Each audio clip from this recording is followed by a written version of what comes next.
thank you so for such a wonderful intro. You're the great one here, so I really appreciate that introduction. Awesome. And thank you all for joining us, and you as well, Russell. And also, I think you can, on the topic of reputational risk and also how much reputation matters, we had Farhad, the talking head, who attracted a large audience, so image really does matter. Yes. And to that point, we see that on social media as well, where an image can make or break someone instantly. The same applies to corporations.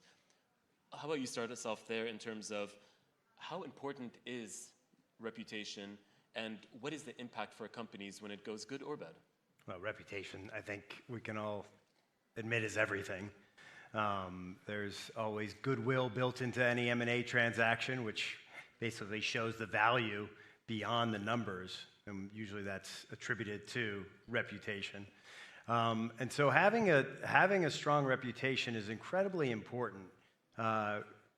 My firm, Prosec Partners, focuses on the financial services industry.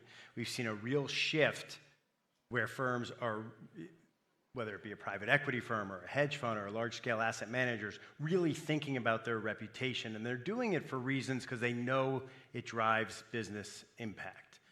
We talk about this thing called deals, capital, people, right? You want a good reputation to help you in the marketplace to raise capital. You want a good reputation in the marketplace to help you attract deal flow. And you want a good reputation in the market to help you attract the best and most talented people.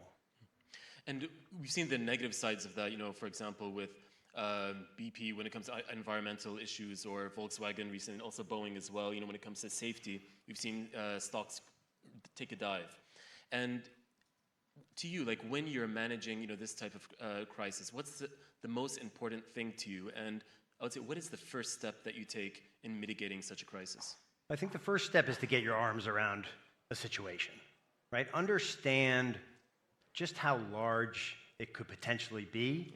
I mean, I think our knee-jerk reaction in a crisis situation is to just try to sweep it under the rug or try to get beyond it. What you want to prevent happening is a multiple stage news cycle that's going to hurt you over the long term. The news cycle is incredibly fast. If you have one day of bad news, that's okay. We can all get through that. But if the story goes on in multiple days, that's when it really becomes an issue. So be careful about getting out in front of something or saying something right away that might prove to be false, or you try to minimize the situation, and then before you know it, a week later, it's spread and there's contagion. So I think that's really the first goal, is just before you do anything, just try to understand what's going on. As I said, the news cycle is incredibly fast. It might blow right past you. But if you make the wrong steps early on, it may be a second, third, fourth story that can last weeks, months, or even years. And just in terms of like a how-to guide, what would be that very first step? Like, does it start when the incident happens? Like, what's your first reaction I think it depends what the incident is. You mentioned Boeing, that's something that has to do with safety and consumers. And you have constant, you have an inflow of customers who are wondering, are they safe or are they not, right? So that's a little bit different than a B situation, which may just be a reputation. I think in any case, you certainly want to acknowledge what happened. You want to express sympathy in the event that that's appropriate. But then it's about getting your arms around the situation, trying to understand how big it is, how small it is, making sure you're talking to all your stakeholders. And I think a lot about constituencies and conduits. Right? Who are the constituencies I care about? Are they my customers? Are they my employees? Are they shareholders if it's a publicly traded company? And what are the best conduits to reach those individuals? Is it a letter from the CEO? Is it something on social media? Do we want to approach someone like you to hopefully, tell our story in the national? So there's lots of different tactics you can use when an issue develops. But you have to be thoughtful about, all right, who are the constituents I care about, and what's the most effective way to reach them? And on that note of being on the reporter side of things, so how important is it to be transparent, but at the same time fulfill your role of protecting information when a company is in this type of situation? Because what I would be doing is asking as many questions as I can to get, to speak truth to power, but then it's a delicate dance, and I wonder how you deal with it. Yeah, for those that aren't in it every day, there is this dance going on between reporters and executives and public relations folks. And I think you just have to be careful if you're in a company or corporation about how much you obviously want to be forthright, but you don't want to create news where it's not necessary. That was my point of sort of getting your arms around the situation as quickly as you can. Certainly you want to be truthful, certainly you want to be transparent, but at the same time you don't want to start introducing things that are going to prolong that news cycle when you don't really know what it could look like down the road. So helpful, but sometimes you got to be helpful but uninformative when you're interacting. Definitely. I think a point that you alluded to as well is that it's also the bigger picture. It's the relationship between the public relations side and also journalists of knowing what the overall reputation of a company is, a multifaceted side, so that is not only the information that we have about them, like information isn't only released when something bad happens. So for example, how do you prepare for that, for example, by reaching out to journalists, by having certain types of conversation? How do you give that more broader image so that it's not just the incident that journalists are talking about? We talk a lot about in sports, right? The old saying, the best defense is a good offense. And I think it's very important for companies, especially in the financial services industry, in fintech, to really understand what your brand is and then get out there and tell your story. Google's a vacuum. If you have nothing out there about your company and you have a bad story develop, the only thing that people are going to see when they Google you is that negative story. So I talk a lot about brand insulation, insulating your brand in the event that something bad could happen down the line, right? And so I think that's what you want to always be thinking about. How can we proactively tell our story, make sure that there's this base of knowledge about who we are and what we do and how we do it. And then that can take the shape of all sorts of different things. It could be a thought leader, it could be executive visibility, it could be content that you put out on a regular basis that gives people an understanding of who you are and what you stand for. Exactly. So like the character isn't just the one incident. It's almost having a relationship with a company of understanding what it's about, thought leadership from speakers to things like that, so that they're engaging with more than just this one negative information that might have leaked out or something at the time. And does that differ, for example, in different industries? You represent a variety of clients from energy companies to equity companies in fintech as well, particularly today, as it's more variable, it's unknown, and I think more of a target. I think when big shifts happen, how would you address?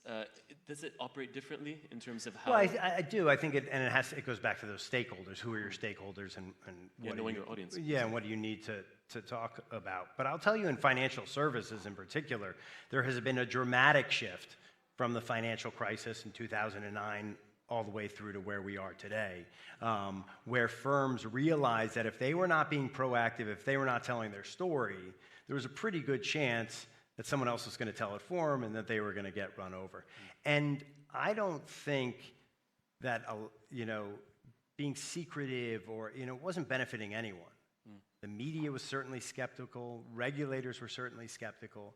So, people will remember back in the day, if you went on a hedge fund website, it just said log in or go away, right? They wanted nothing to do with anyone sort of coming in. Now you go, you see the executive photos, you see a mission statement, you see all the things that make up the hedge fund or the private equity firm or what have you, because they want to be out there, they want to tell their story. So there's been a dramatic shift. I was at Bear Stearns, so I've had quite the crisis experience in my lifetime. I started as a reporter, I went to Bear, and I was at Bear in 2008 when everything went south. So I think that was a real turning point, because I think everyone realized that you have to be very proactive on a constant basis. Now, sometimes, I don't care how strong your brand is, we had a pretty strong brand at Bear Stearns, and without the regulatory protection, and there was nothing that was going to prevent a run on the bank, which is what ultimately happened. Same thing with Silicon Valley Bank just a couple of years ago. So you'll be in those situations where it will happen, but I do think 2009 was a real turning point for a lot of companies saying, hey, We need to establish our presence, who we are proactively, so that we're not just swept in by the tidal wave of negative news that could come at us. Yeah, and just reiterating from what I believe you're saying about being proactive is that it doesn't start when the crisis happens. It's years before. It's a reputation you've built. It's the understanding that you've communicated to the wider public about what the company stands for and is Absolutely. about. Again, it's that brand insulation. There's also some prep work every company should be doing around crisis. I mean, areas where you can get into trouble, they differ, but they all sort of fall into the same buckets, right? Was it bad performance? Was there a bad product? Did an executive go rogue? And if you sort of think ahead of time, okay, these are my buckets of vulnerability, how do I want to prepare for those? And what steps do I want to take to be ready for it, right? I think it was Eisenhower who said plans are useless, but planning is essential. So you just want to have the plan and the planning process in place so that you know if something happens, okay, this is our first step, this is who we call. You're not going to know all the intricacies of a negative situation, but you are going to have at least a roadmap to take you from the crisis to the recovery. Exactly. You're not going to be able to solve everything, but it's about trying to do as much as you can and taking the early steps to be able to do the best job possible in that sense. And final question, since we're nearly out of time, but given that we are in Abu Dhabi, in the Middle East, the capital of capital, as the event is taglined, can you discuss, does that differ in the region? Because I would imagine cultural aspects and the way business is done and perceptions differs from one region to the next. Absolutely. Could you speak on that a bit about how it differs? Yeah, I mean, I think it goes back to that identifying the constituencies and the stakeholders that really matter, and then what are the norms in that region.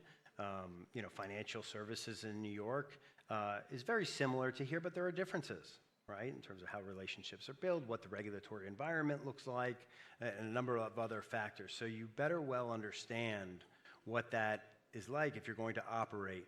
As you can imagine, we have a lot of our clients in the United States now opening offices here and in the rest of the GCC, and I think it's very important that they understand. We opened an office here, right? I think it's very important that people understand what it is, what the differences are in the region and how you can be successful in that region, because it is not, as you point out, the same as it might be in New York. Definitely, and I think like on-the-ground presence, face-to-face, communication, that is something that translates, very well here, versus by email or by phone and things like that. So that is one approach. Yeah, I think being on the ground, having those conversations, developing relationships with the reporters, which I think is really important. For my job, I mean, the understanding who the reporters are, what they do, what they cover, is imperative. I have a podcast called Press Profiles, where I actually sit down with reporters and interview them about their career, because I think anyone in my position, any executive that's going to do an interview with a reporter should really know what makes them tick and what their background is. We did a great one with your colleague, Mina, Press Profiles interview. So I think it's really important to understand the landscape, understand the reporters, and understand the levers you can pull to tell your story in an effective way, and it's different all over the world. Definitely. Thank you so much. I know I've learned a lot of information to walk away with, so I really appreciate it, and thank you all for listening. My pleasure. Thanks.